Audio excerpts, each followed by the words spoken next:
ద్విచక్ర వాహనదారులందరూ హెల్మెట్ను తప్పనిసరిగా వినియోగించాలని, వాహనాలు నడిపేవారు ట్రాఫిక్ నియమాలు పాటించాలని తూర్పుగోదావరి జిల్లా ప్రధాన న్యాయమూర్తి, జిల్లా న్యాయ సేవాధికార సంస్థ చైర్మన్ గంధం సునీత పేర్కొన్నారు. GLSA ఆధ్వర్యంలో మంగళవారం జరిగిన హెల్మెట్ ద్విచక్ర వాహన ర్యాలీని ఆమె ప్రారంభించారు.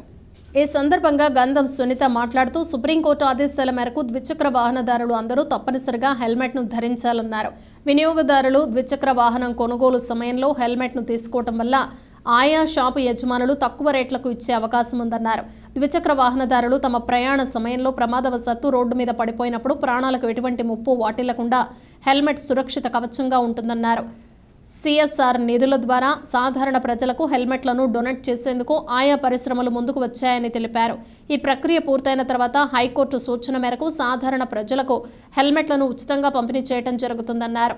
జిల్లా రవాణా శాఖాధికారి KV కృష్ణారావు మాట్లాడుతూ రహదారి ప్రయాణాల్లో ఎక్కువ మంది ద్విచక్ర వాహనదారులు హెల్మెట్ లేని కారణంగా మృత్యువాత పడుతున్నారని అన్నారు. చట్ట ప్రకారం ద్విచక్ర వాహనదారులందరూ తప్పనిసరిగా హెల్మెట్ వినియోగించుకుని తమ అమూల్యమైన ప్రాణాలను రక్షించుకోవాలని విజ్ఞప్తి చేశారు. జిల్లా రెవెన్యూ అధికారి J. నరసింహులు, GLSA కార్యదర్శి K. ప్రకాష్ బాబు, జిల్లా అదనపు న్యాయమూర్తులు, సీనియర్ సివిల్ జడ్జిలు, బార్ కౌన్సిల్ ప్రతినిధులు పాల్గొన్నారు.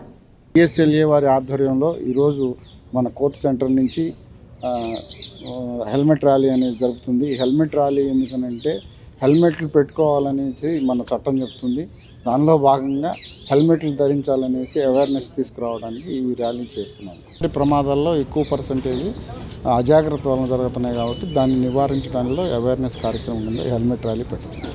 గౌరవ సుప్రీంకోర్టు వారు రిట్ పిటిషన్లో ఇచ్చిన డైరెక్షన్స్ ప్రకారము అందరూ కూడాను 2 వీలర్స్ ఎవరైతే యూజ్ చేస్తున్నారో వాళ్ళందరూ హెల్మెట్ అనేది తప్పనిసరిగా ధరించాలి అని చెప్పి డైరెక్షన్స్ ఉన్నాయి. దానిలో 2 రకాలుగా మనకి లాభం చేకూరే విషయాలే. ఒకటి ఏంటంటే బండి కొనుక్కునేటప్పుడే దాన్ని కనుక తీసుకుంటే బండితో పాటుగా వాళ్ళు కన్సెషన్ కూడా ఇస్తున్నారు. హీరో హోండా షోరూమ్ వాళ్ళు కానీ ఏ షోరూమ్ వాళ్ళు అయినప్పటికీ కూడా. నెక్స్ట్ ఇంకొకటి ఏంటంటే ఆ శిరస్త్రాణం ధరించడం మూలంగా మనకి అంటువర్డ్ ఇన్సిడెంట్ ఏదైతే రోడ్డుపైన యాక్సిడెంట్ జరగడం మూలంగా కానీ కింద పడిపోవడం మూలంగా కానీ తలకి బలమైన గాయాలు అయ్యే అవకాశం కూడా చాలా తగ్గుతుందని చెప్పి మనకు మంచి జరగాలనే ఉద్దేశంతోనే గౌరవ సుప్రీంకోర్టు వారి జడ్జిమెంట్లో చెప్పడం జరిగింది. ఆ డైరెక్షన్స్ని గౌరవ సుప్రీంకోర్టు వారు హైకోర్టు వారి ద్వారా మాకు ఇంప్లిమెంట్ చేయడానికి, అంటే ఎవరైతే CSR ఫండ్స్ కింద కూడా హెల్మెట్స్ ఎవరైనా జనరల్ పబ్లిక్కి డొనేట్ చేస్తారేమో ఒక సర్వే లాగా వాళ్ళని ఇంటర్వ్యూ చేసి ప్రోగ్రామ్ కండక్ట్ చేయమన్నారు. మేము ఆ విధంగానే CSR ఫండ్స్ కింద ఇక్కడ లోకల్లో ఉన్న ఇండస్ట్రీస్ని అన్నింటినీ కాంటాక్ట్ చేసి వాళ్ళకి మెయిల్స్ పంపించడం జరిగింది. జనరల్ పబ్లిక్కి హెల్మెట్స్ డొనేట్ చేయడానికి వాళ్ళు చాలామంది కొంచెం ముందుకు వచ్చారు. మొత్తం అంతా జరిగిన తర్వాత ఈ రాజమండ్రిలో ఉన్న జనరల్ పబ్లిక్కి మేము కొంతవరకు హానరబుల్ హైకోర్టు వారి ద్వారా హెల్మెట్స్ కూడా డిస్ట్రిబ్యూట్ చేయడం జరుగుతుంది. మీరందరూ కూడా జనరల్ పబ్లిక్ కూడా అది ఎంతో కాస్ట్ ఉండదు. ఒక 1000 రూపాయలు మన ప్రాణం కంటే ఎక్కువేం కాదు. 1000 రూపాయలు 1500 పెట్టుకొని హెల్మెట్స్ అయితే అందరూ తీసుకుని డైరెక్షన్స్ ఇచ్చారనే కాకుండా మన సెల్ఫ్ సేఫ్టీ గురించి కూడా మీరందరూ ధరిస్తారని చెప్పి, అందరూ ఆరోగ్యంగా క్షేమంగా ఉంటారని చెప్పి మా DLSA రాజమండ్రి తరఫున కూడా కోరుకుంటున్నాము. Thank you.